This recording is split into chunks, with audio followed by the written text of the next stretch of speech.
The moment you get inspired and you begin to feel what it would be like to live in that future, your body is getting a chemical sampling, an emotional sampling.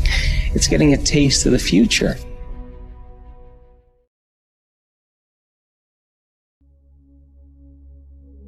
Most people live their life in a habit. They think the same thoughts, they perform the same actions, they live by the same emotions, but they secretly expect their life to change.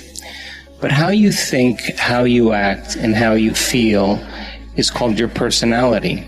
And your personality creates your personal reality. That's it. So if you think 60 to 70,000 thoughts in one day, and 90% of those thoughts are the same thoughts as the day before, the same thoughts always lead to the same choices. The same choices always lead to the same behaviors. The same behaviors create the same experiences, and the same experiences produce the same emotions. And those same emotions then drive your very same thoughts. So then, the hardest part about change, really, in creating the life that you want, being defined by a vision of the future instead of a memory of the past, is not making the same choices you did the day before. And the moment you do that, you step into the unknown. Now, you and I have been conditioned and hypnotized into believing that the unknown is some scary place. But when you begin to realize the unknown is the perfect place to create from, that void of unpredictability, that uncertainty, that unfamiliarity. So when you and I become comfortable living in that unknown place, I think then that we begin to manifest the things we want in our lives. So if you're talking about manifesting your dreams, well, it only requires two things. It requires a clear intention. An intention is a vision, a possibility. The moment you say, what would it be like to be healthy? What would it be like to be wealthy? What would it be like to have a new home? What would it be like to have a great job? And you get this idea in your mind, that's intention. Then you write down the details. Okay, I want to travel around the world. I want to have great benefits, great insurance. I want to work with really cool people. I want to have a chance to be creative. And you list all of those individual elements to fortify your dream. The more you get clear on those details, the more your brain begins to work in new ways.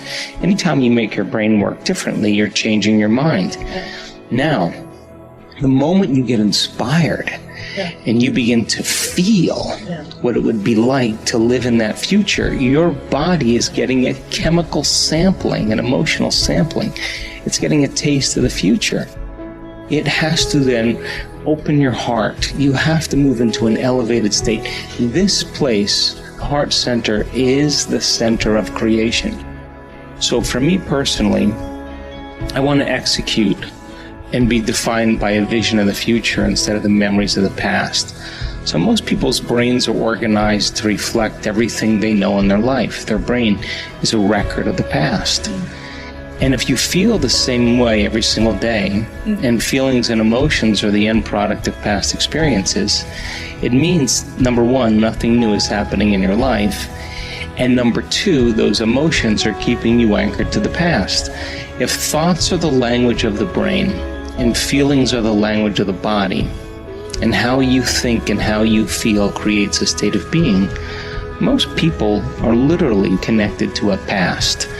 So then the question is, the fundamental question is, can you believe in a future that you can't see or experience with your senses yet, but you've thought about enough times in your mind that your brain is literally changed to look like the experience has already occurred?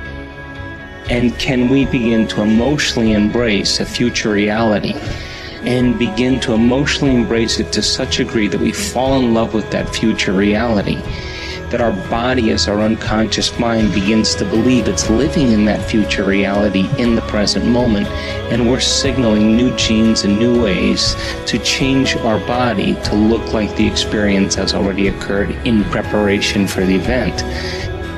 You have to then understand that when you truly do this properly, You're not waiting for your healing to feel whole. You're not waiting for your success to feel empowered. You're not waiting for your wealth to feel abundant. You're not waiting for your new relationship to feel love. You're not waiting for the mystical moment to feel awe. That's the old model of reality, of cause and effect, waiting for something outside of you to change how you feel inside of you. And when you feel better inside, you pay attention to whatever caused that. That's cause and effect.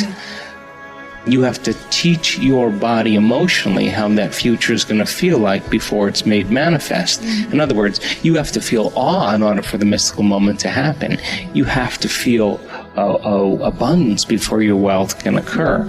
You have to feel in love with life before your new relationship happens. And so we're not defining reality by our senses, because we're not waiting then for anything outside of us to change how we feel inside of us. So if there's physical evidence in your brain and body to look like the experience has already occurred, well, relax, because the experience is going to find you, and it's going to come in a way that you least expect.